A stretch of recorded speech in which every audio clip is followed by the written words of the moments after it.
We just had the Divisional Cup finals and they were dominated by Shxrk and T3eny. They played insanely well. I'll go over their performance in this video, as well as which other teams did well, which big duos such as Shxrk and MrSavage did struggle a bit. I'll also talk about Mongraal and MrSavage and why they have now officially split as a team. Let's get straight into it. So yesterday was the second Divisional Cup of the chapter. Shxrk and T3eny managed second last week and they went one better yesterday, securing the win. And they did this in such a dominant fashion, winning 3 out of the 6 games, just looking insanely good throughout it. After winning in game 2, they did not drop out of first during the whole rest of the cup. They won by over 68 points. Shxrk had the most kills with 15. He also had the best damage ratio, whilst T3eny had the 3rd best damage ratio. I could go on, but you get the point. They were just ridiculously good yesterday. With uncontested wonky land, it does feel like the sky's the limit for this team. They are just playing so well at the moment, and I do firmly believe they will be contenders to win the next FNCS come April. They're showing that they've got a lot of versatility to their game. They can play the opens lobbies, but clearly they're also very good in the set lobby finals too. They've shown a lot of intelligence with the way they're playing. They did a really nice height take in game 4 where they jetpacked into the zone, built on top of an old surge base, and then they had height for free. They were coached by Trulex during this tournament, so I do wonder if he had anything to do with that. But they're showing a lot of class and ability as a team, and I am really excited by them. I did listen to the Nothing But Fortnite podcast a couple of days ago. In their latest episode, they did mention how they really rate Shxrk and T3eny as a duo, but they weren't quite 100% convinced that they could challenge for an FNCS win. They just needed to see a little bit more from them in these set lobby finals. They said they weren't 100% sure on how they handle the surge. I do think that this performance yesterday has solidified Shxrk and T3eny as a contender to win.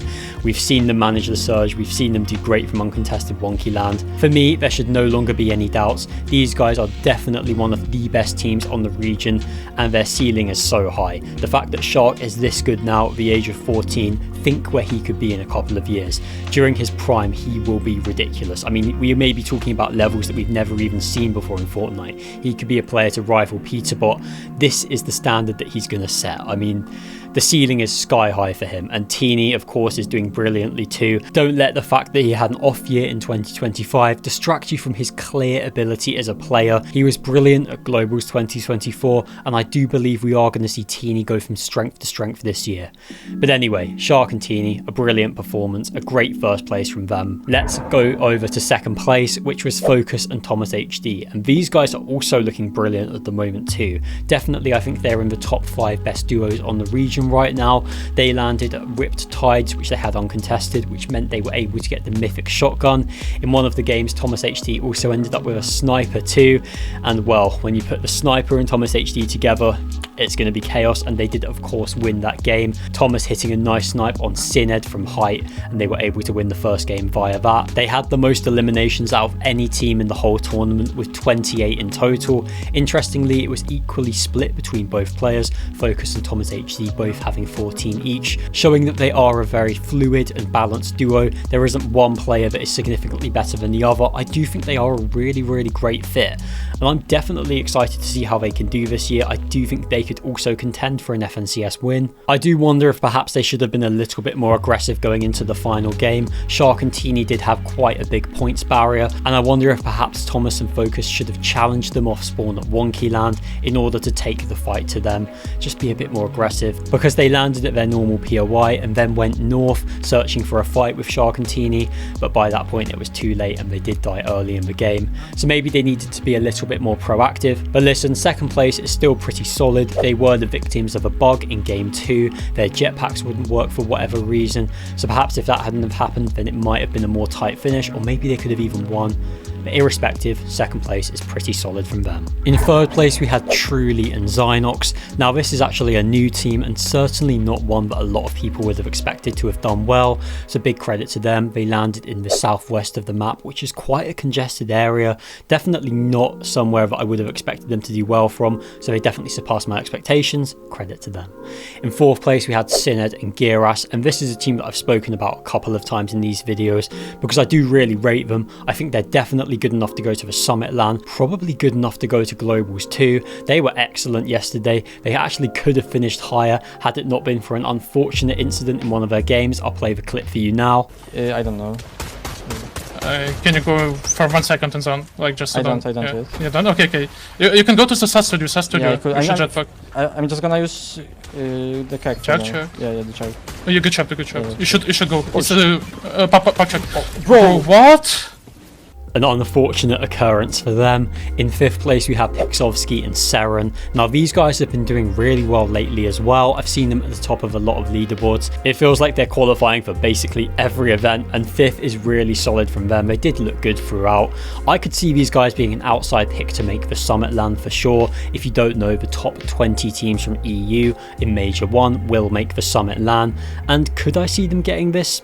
I think it's on the cards. There are so many top teams on EU that it will be very competitive as to who makes the Summit LAN, but because it's top 20, you could definitely have some underrated teams sneak in, which I think will be really good. It will be cool to have some new names have an opportunity to perform on LAN. In 6th place we had last week's winners, which were Sky and Skrull. Now honestly, this isn't even that bad a finish, but by their standards they've been setting lately, you would have expected them to have done better. They've won the Unreal Cup, the first Divisional Cup of the season. Skrull won the solo series. I mean, they have just been looking insanely good lately, so the expectation was for them to win at least a top 3. So honestly, 6th is somewhat of a disappointment, and Skrull did agree. He tweeted out saying that he felt like it was one of the worst cups he's ever played. I'm sure these guys are going to bounce back, but honestly, 6th isn't even that bad. Yes, they did have better zones than they did last week when they did manage to win, but it's not a horrendous performance, and I don't think it's anything to be concerned about. In 7th place, we had King Cringe and Velo. Now, this was a really interesting one because I would have put them in my top 10 if not for one very obvious reason, which is that they have split up. They qualified together and then split afterwards, but of course there's the gap between the qualifiers and the finals. So they played these finals as a team that are no longer together, which is a very interesting dynamic. But they did really well. So that does beg the question of whether they will get back together, whether they will reunite. I think that all depends on whether King Cringe would prefer to play with Twy or Velo. That decision is up to him to make. What we can say is that quality was never really the issue with King Cringe and Velo. They always looked very good. Maybe the bigger problem was their vibes, the fact that they did argue a lot, didn't feel like they were the happiest playing with each other.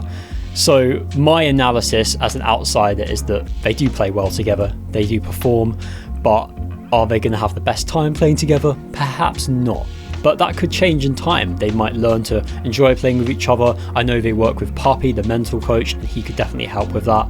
So we'll have to see whether they stick together, whether they don't. That's all remaining to be seen. In 8th place, we had Swizzy and Pixie. They split Lethal Labs with Skyjump and Dew, a fact that Swizzy wasn't too happy about. He took to Twitter after the tournament, saying that it would be the last time he ever split a POI. They didn't actually die early in any of the games, but I'm guessing that Skyjump and Dew taking that half of the loot did affect Swizzy and Pixie a bit, so they'll be looking to alpha that POI for the next cup. But 8th place isn't too bad from them. In 9th, we had Acer and Podosai, another very solid team, one that could certainly make the Summit LAN. They won Game 6 in order to secure a top 10 finish. And in 10th place, we had X-Ray and Chris C, a very underrated team. This team are perhaps best known for contesting Queasy during a Divisional Cup finals back in Chapter 6 Season 4. That was over at Rangers Ruins. But listen, they are a very good underrated team. I did not put them in my top 10 predictions, but Frostbite actually did. He replied to my tweet saying that I should have included them, which initially I was unsure about, but listen, they finished inside the top 10, so clearly Frostbite knows something that I don't. It's a good analysis from him. They were actually second after 2 games as well, so they had a very good start, and 10th is an excellent finish. So that's the top 10 leaderboard. Now let's go over some duos that did struggle during the tournament. In 20th place, we had the team that has been out of form lately, which is Vico and Malabuka. Now they had a tough weekend last time out, finishing 19th in finals and also failing to make the Esports World Cup, coming 14th out of 20 teams in the finals for that. And this weekend was no easier really. They did have a couple of moments where they looked good. They had a second in one of the games, but ultimately just not good enough again, considering they have an uncontested spot, landing at the mountains north of Wonky Land, which on paper is a a really nice area to be dropping in this map. Despite another underperformance, I do still believe that these guys are going to improve. They are too good not to. I mean, you're talking about Vico, one of the most explosive players on the region, and Malabuka, someone who has just been doing well in tournaments for so long now and is showing no signs of slowing down. And interestingly, despite their recent performances, I feel like they're a really good fit and that they have great chemistry. They both have that really interesting mix of being relaxed but also really passionate about the game, which I think works well to their advantage. And I do believe the results will come. I do believe they will be a top duo on the region, but I have to say it's taking longer than I expected. In 31st and 32nd, we had iDrop and Marius and Cami and Hari. Now, this was the second week in a row that they contested each other at Bumpy Bay, and this time we could not find a winner. They both finished on 82 points. I mean, clearly they are just cancelling each other out. These are two really good teams, and if they're both going to keep qualifying for finals, then neither of them are going to perform. I think one interesting point that was raised from these finals though was the fact that they were getting killed out of the air a lot, and whether or not there should be some kind of immunity added to players so that they can't be damaged in the air. With the current map that we have, with the elevation changes, it's been a real issue lately that players can't even land at their drop spot without being killed. We saw Cami get eliminated out of the air in game 3, whilst iDrop and Marius were both killed out of the air before they could even land in game 4. Is this an issue? Maybe. I do think it's more to do with the current map. The immunity mechanic isn't necessarily something that I'd like to see added, purely because up until now I don't feel like it's really been a major issue. But with the map the way it is, maybe we do need to see some changes. I do think I'd rather just see the elevations be adjusted rather than a completely new mechanic getting added. But Cami and Hari and iDrop and Marius, two really good teams cancelling each other out. That's the story of being contested, and it was the same over at Classified Canyon with Chap and Flixie and Mumsy and Sato, although perhaps not as even because Mumsy and Sato did not win a single time off spawn. They did not last longer than 10 minutes in a single game. It really wasn't their day, but neither team performed particularly well. After the tournament, they actually did a series of off spawn 2v2s to determine who could stay at the drop spot, and that ended up being won by Chap and Flixie. They won 12-10, so seemingly Mumsy and Sato have left the drop spot. Sato tweeted that he might be landing at Bumpy Bay or Lethal Labs. Now, whether they honour the terms of the wager or not and actually leave Classified Canyon does remain to be seen. We don't quite know where Mumsy and Sato are dropping. We'll have to wait and see how that develops. Honestly, it wasn't a great day for French teams overall. We had 4 of them at the bottom of the leaderboard, and Akira and Karama, perhaps regarded as the best French team in the world right now, only managed the 38th place finish. The team that finished one place above them though also did underperform. That was Queasy and MrSavage in 37th, and I have to say I did recognise before the tournament that they'd been out of form. I put them 8th in my predictions for that reason, but I didn't think they'd finish this low. For whatever reason, they just couldn't make things click. They actually had Latte landing uncontested, and to be honest with you, with an uncontested drop spot, I would have expected them to do way better than this. I do think it is a disappointing performance, but listen, we know Queasy has been bouncing around a lot of teammates. We know MrSavage hasn't been too locked into the game. Once these guys have a chance to get some consistency, to get a string of tournaments under their belt, I'm sure they'll be playing a lot better. I'm not overly concerned about them, but this wasn't a great performance. I do wonder if perhaps the new surge is what's causing issues for them. Maybe once they adapt to that a little bit better, then we will see some better performances from them. But listen, this is a top duo. I mean, no one's doubting the quality of Queasy and MrSavage, and a couple of bad performances isn't going to make me lose hope in them yet. But on the other hand, we have to say that a lot of duos have been doing great lately, like Sky and Scroll and Shxrk and T3eny, and FNCS isn't that far away, so we're going to need to see Queasy and MrSavage pick up form relatively soon. One other really random thing about this tournament was that Flowberry Fizz got added for the final game. This was because of the Valentine's Day Power Hour event, and honestly it took everyone by surprise. Everyone just randomly had Flowberry Fizz in their inventory during that last game. Always the sort of thing that happens on EU, never a dull day. But anyway, overall this was a really fun tournament, and credit to Shxrk and T3eny for winning. Now let's take a look at how I did with my pre-tournament predictions. So I predicted Sky and Scroll to win after they won last week, and they came in 6th. A little bit of an underperformance from them, as I already mentioned, but not horrendous. I had Shxrk and T3eny to come 2nd, and they came 1st, making it the 2nd week in a row that the team I predicted to be the runners-up actually won the tournament. Focus and Thomas HD were also one place place off. Yapko and Panzer, a team that I did expect to do a little bit better from uncontested painted palms. Swizzy and Pixie I wasn't too far off with. Vico and Malabuka, I did think they'd bounce back, they just couldn't quite manage it. We have the new duo of Tayson and Haris, at least I do think that's a new duo. Not 100% sure whether Pink is still playing with Haris or not, we'll have to wait and see on that. I thought they'd have a little bit of a new teammate bounce, didn't quite work out that way for them. Queasy and MrSavage and Akira and Karama, as I already mentioned, both underperformed. And in 10th place I had Nebs and Mappy. I wasn't too far off with this one. Nebs actually had the most damage out of any player in the lobby, which was interesting.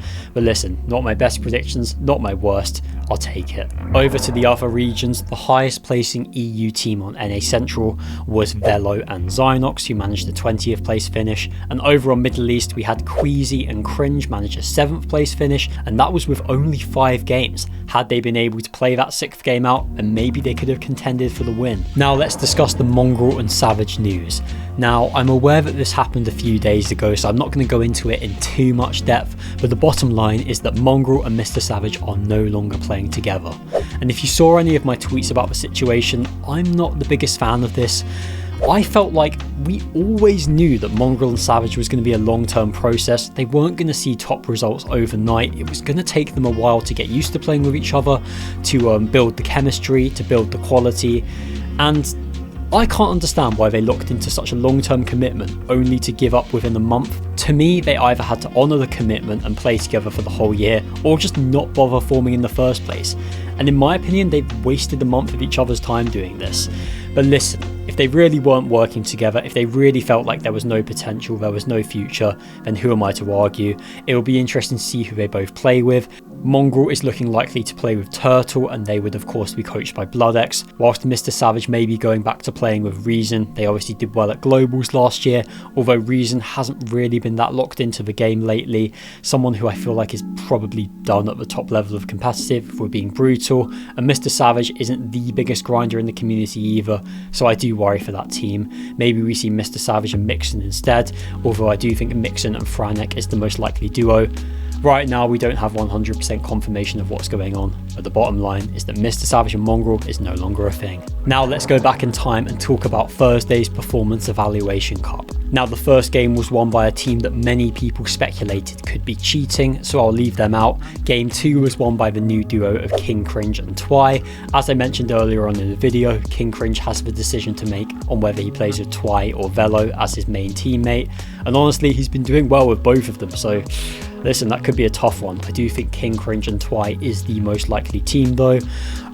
In game 3 we had Swizzy and Pixie win, and in game 4 we did have Vico and Malabuka win, and they looked okay in this tournament as well. I mean, they came second in one of the other games too, showing that yes, there is quality there. They are obviously a good team, they're just not quite having the performances in the big tournaments, but as I mentioned earlier, I do think that's going to change sooner rather than later. On the Thursday, we also had a LAN event happen in Denmark, and that was of course won by Shxrk and Scroll.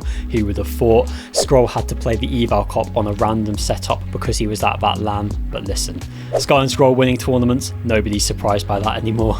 Over on NA Central, we didn't have an EU team get a win unfortunately, but we did have Demus and Hari get 3rd place in Opens, credit to them. There's a list up on screen now of all the EU duos that qualified for the NA Central finals. As you can see, some big names made it. We had iDrop and Velo, Queasy and Skavitu. No shortage of EU representation on North America. In organisation news, we had the official announcement that Queasy and Swizzy have signed for Vitality.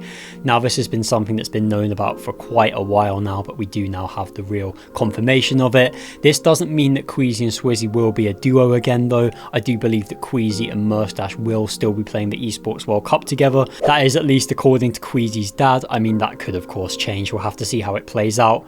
But for now, don't expect any duo changes, but congratulations to Queasy and Swizzy for that signing. We also had Sanya signed for Liza Esports, credit to him too. And in final news, we have the announcement that solo victory cups are back. We will have 2 solo victory cups, and they will both be played in March. Top 4,000 teams qualify to the finals, and it is $100 per win. That is going to do it for today. Please don't forget to subscribe to the channel, as I make these kind of videos every few days to keep you guys up to date on everything that happens in EU. If you want to support me any further, then using code SPUDZON in the Fortnite item shop is a great way to do that. Thank you very much for watching. See you in the next one.